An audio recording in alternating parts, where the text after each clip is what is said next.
Donald Trump a complètement perdu la tête et a publiquement humilié le prince héritier d'Arabie Saoudite, Mohammed Ben Salmané.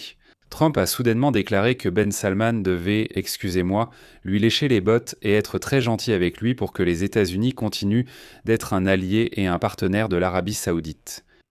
Trump s'est beaucoup vanté que le prince Ben Salman essaie depuis 1 an de lui plaire de toutes les manières possibles et que seul Trump a pu relever l'Arabie Saoudite des ruines dans lesquelles, selon lui, elle se trouvait il y a seulement 1 an. Trump a fait ces déclarations en abordant la sécurité internationale et le coût des bases militaires américaines à l'étranger. Et donc le message principal de Trump était que sans la protection des États-Unis, l'Arabie Saoudite ne tiendrait même pas une semaine aujourd'hui, et que le prince héritier, je cite, le comprend parfaitement, et qu'il est donc obligé, excusez-moi, de lécher le cul de Trump. Dans cette émission, nous allons discuter non seulement du scandale lui-même, et pas tant du scandale en soi, mais plutôt de la façon dont il pourrait influencer les relations entre les deux pays, surtout en tenant compte du caractère de Mohammed Ben Salmané. Je m'appelle Alexei Pesci, discutons ensemble de ce sujet, mais avant de commencer cette émission, je vous demande de soutenir le travail de cette chaîne YouTube. Vous pouvez le faire en vous abonnant, en faisant un don ou en devenant sponsor sur YouTube. Pour savoir comment faire, tous les liens et informations nécessaires se trouvent dans la description de cette vidéo. À la fin de l'émission, si vous estimez que ces informations sont importantes et nécessaires, vous pourrez soutenir cette chaîne, y compris financièrement, et je vous en serai reconnaissant. Et abonnez-vous aussi à ma chaîne Telegram Pesci News, le lien se trouve également dans la description de cette vidéo. Je ne pensais pas que cela allait arriver. Il ne pensait pas qu'il allait me lécher les bottes, vraiment pas. Il pensait qu'il serait juste un autre président américain, un perdant, alors que le pays déclinait. Mais maintenant, il doit être gentil avec moi. Dis-lui qu'il a intérêt à être gentil avec moi. Il doit l'être. Lors d'un récent forum d'investissement, Trump a publiquement souligné que ses relations personnelles avec Mohammed Ben Salman étaient excellentes, mais il a immédiatement fait basculer la discussion vers des insultes publiques.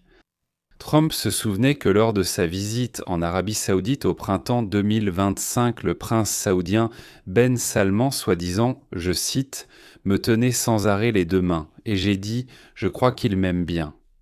Et ensuite, Trump a déclaré qu'il y a encore 1 an, l'Arabie Saoudite était, je cite, un pays mort, et maintenant c'est le pays le plus en vue du monde. Je ne sais pas, voici comment ils répondront à Trump à Riyad. En fait, il y a 1 an, l'Arabie Saoudite n'était pas un pays moribond ou arriéré, vous savez, ce n'était pas le cas. Et finalement, dans le contexte de la guerre avec l'Iran, Trump a déclaré, je cite, « Le prince Salman ne pensait pas que cette guerre aurait lieu du tout. Il ne pensait pas qu'il devrait embrasser mon derrière. Il pensait qu'il y aurait un autre président américain raté et que le pays tomberait en déclin. Mais maintenant, il doit être gentil avec moi. » Mais derrière une telle insulte publique, il y a quelque chose d'important. Trump a en fait présenté l'addition à Riyad, déclarant que les pays les plus riches du monde doivent désormais payer pour ce parapluie de sécurité américain proportionnellement à leurs revenus. De nombreux experts ont vu dans cette déclaration une humiliation publique. Au final, vous savez, ce n'est pas le cas. La souveraineté du royaume et sa capacité à assurer sa propre défense sans soutien extérieur sont essentielles pour Mohammed Ben Salman, qui construit l'image de l'Arabie Saoudite comme une puissance mondiale indépendante. Beguin, vous avez raison dans le cadre de votre propre stratégie. Dans le contexte de la vision 2030, de telles remarques de la part de Trump sont extrêmement douloureuses. Mais ce qui est bien plus dangereux, c'est que Trump a laissé entendre que Ben Salman devra être docile et faire ce que le président américain lui dira, s'il veut la prospérité de son pays et la protection assurée par les États-Unis. Trump affirme que Ben Salmané s'attendait en réalité à un échec des États-Unis dans cette guerre actuelle, mais cela ne s'est pas produit. Et ensuite, Trump a clairement indiqué que Mohammed Ben Salmané avait sous-estimé sa puissance. Désormais, le prix de cette erreur, c'est la reconnaissance publique d'une dépendance à la volonté de la Maison-Blanche. Il est aussi important de noter la logique de pensée à Washington qui peut différer de la nôtre. L'Arabie Saoudite, qui pendant des années a poussé les États-Unis à la guerre contre Téhéran, s'est finalement retrouvée piégée. Lorsque le principal ennemi régional, c'est-à-dire l'Iran, peut être détruit, l'Arabie Saoudite perd sa valeur exceptionnelle en tant que bastion contre l'expansion perse. Et maintenant, l'Arabie saoudite est un client riche privé d'espace de manœuvre entre les États-Unis et la Chine.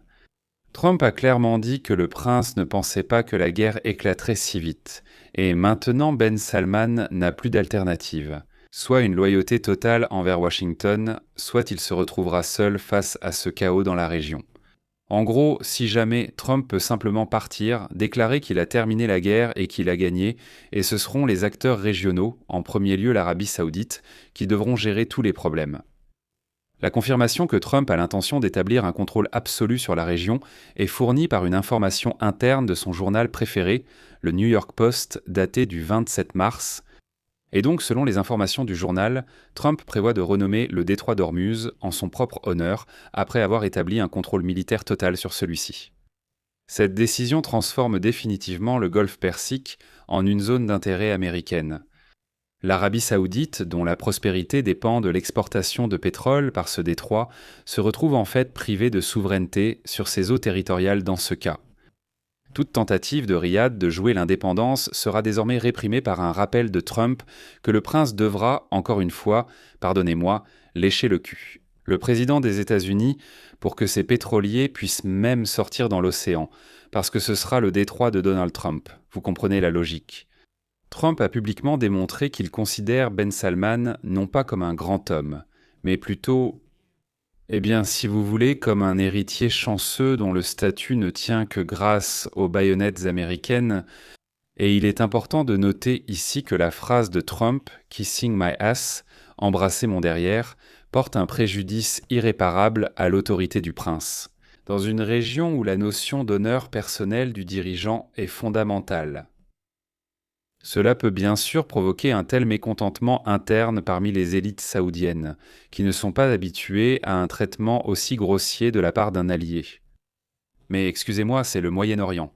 Comme on dit, l'Orient est une affaire délicate, et soudain Trump dit « le prince va embrasser mon derrière ». D'un autre côté, bien sûr, peu de gens prêtent attention au fait que Trump a en fait remplacé le soi-disant pacte pétrolier de 1945 par une dictat de la force. Il n'a plus l'intention de négocier avec les Saoudiens. Il a l'intention d'imposer ses conditions et ses prix.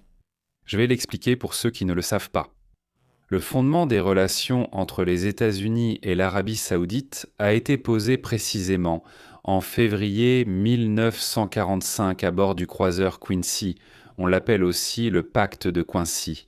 Et c'est à bord du croiseur Quincy que Franklin Roosevelt a rencontré à l'époque le roi Abdulaziz ibn Saoud.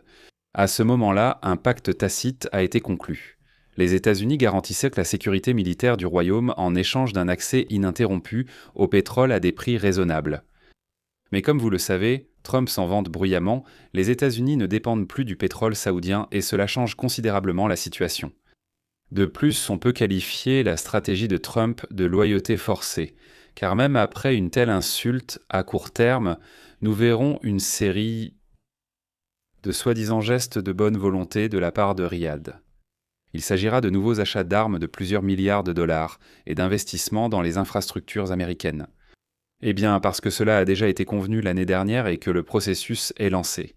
Vous vous souvenez, au printemps de l'année dernière, Trump était à Riyad et il y a justement signé différents accords économiques avec Ibn Salman. Mais même si cela peut sembler temporaire, c'est ainsi que cela va se présenter.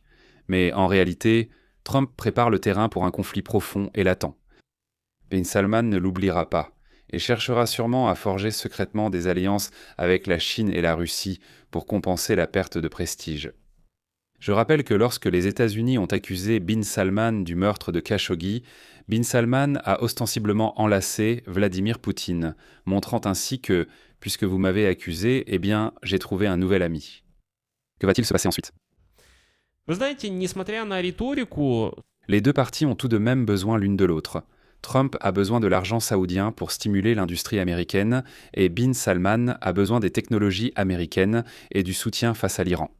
Il est fort probable que Riyad ignore officiellement les propos de Trump pour l'instant, mais une pression constante et des insultes publiques pourraient pousser Riyad à acheter, par exemple, des systèmes de défense anti-aérienne chinois et des missiles balistiques chinois. Il ne faut pas croire que c'est quelque chose de lointain. Il y a seulement quelques années, sous Biden, l'Arabie saoudite s'était déjà rapprochée des Chinois. Cela signifiera la fin du monopole américain sur le marché de l'armement du royaume et le démantèlement progressif du système du pétrodollar. Les analystes soulignent que l'Arabie saoudite teste déjà des mécanismes de vente de pétrole dans d'autres devises, pas seulement en dollars, et pour Trump, c'est un signal. Et ici, il y a un point important. L'Ukraine a conclu un accord de défense avec Riyad vraiment au bon moment. Ben Salman sait parfaitement à quel point Donald Trump n'aime pas Volodymyr Zelensky. Et donc, par dépit, il va certainement coopérer activement avec l'Ukraine. Mais Trump peut aussi faire pression pour forcer l'Arabie saoudite à normaliser ses relations avec Israël. Pour le prince et c'est le seul moyen d'obtenir de Trump des armes modernes, c'est-à-dire des F-35 et un programme nucléaire civil. Dans ce cas, la déclaration humiliante n'est qu'une partie de cette logique. Mais voyons maintenant quelle sera la réaction de Riyad, j'insiste, au moins à moyen terme. Je vais m'arrêter ici, partagez votre avis et vos conclusions dans les commentaires sous cette vidéo, abonnez-vous à la chaîne, activez la cloche et n'oubliez pas de mettre un like. Et les amis, si vous souhaitez soutenir le travail de cette chaîne YouTube, je vous en serai bien sûr reconnaissant. Vous pouvez le faire via un don ou un parrainage sur YouTube. Abonnement payant sur différentes plateformes, choisissez l'option qui vous convient le mieux. Tous les liens et informations sont dans la description de cette vidéo. C'est tout pour aujourd'hui, prenez soin de vous, à bientôt.